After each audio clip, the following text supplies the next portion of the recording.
Hi అండి, welcome to my channel Kavya's world. Today video వచ్చేసి paneer curry ఎలా చేసుకోవాలో చూసేద్దాం. ముందుగా పన్నీర్ని ముక్కలుగా కట్ చేసి పక్కన ఉంచుకోవాలి.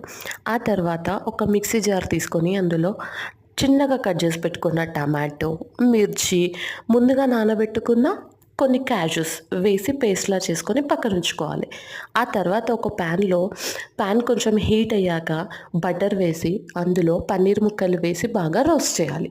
అందులోనే ఉప్పు, కారం, పసుపు, కొంచెం కసూరి మేతి వేసి బాగా రోస్ట్ చేసుకొని పన్నీర్ పీసెస్ని పక్కన పెట్టుకోవాలి.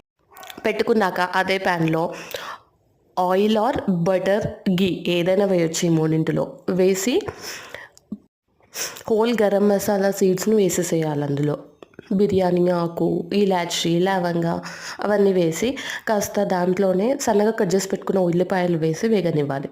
కాస్త వేగాక ఈ పేస్ట్ వేయాలి. పేస్ట్ ఏంటి అని అంటే అందులోనే ఉప్పు, కారం, కొంచెం పసుపు, పెరుగు వేసి పక్కన కలిపించుకోవాలి. ఆ కలిపించుకున్న పేస్ట్ని అందులో వేసేసి కాస్త ఆయిల్ తేలాక టమాటో ప్యూరీ కూడా అందులో వేసేసేయాలి.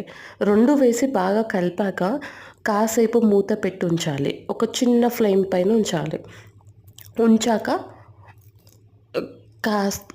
ఒక 5 మినిట్స్కి ఓపెన్ చేసి చూస్తే ఆయిల్ పైకి తేలినట్టుగా కనిపిస్తుంది కదా, అప్పుడు అందులో మనకి ఎంత ఇష్టం ఉంటే అంత క్యాష్యూస్ వేసుకొని పన్నీర్ ముక్కలు వేసుకొని ఒక 5 మినిట్స్ ఉంచి స్టవ్ ఆఫ్ చేసేస్తే సరిపోతుంది. ఇంతే అండి. ఇది సింపుల్ రెసిపీ చూడడానికి, కానీ చేయడానికి కొంచెం పేషెన్స్ కావాలి. ప్లీజ్ అండి, వీడియో నచ్చితే లైక్ చేయండి ప్లీజ్ గాయ్స్.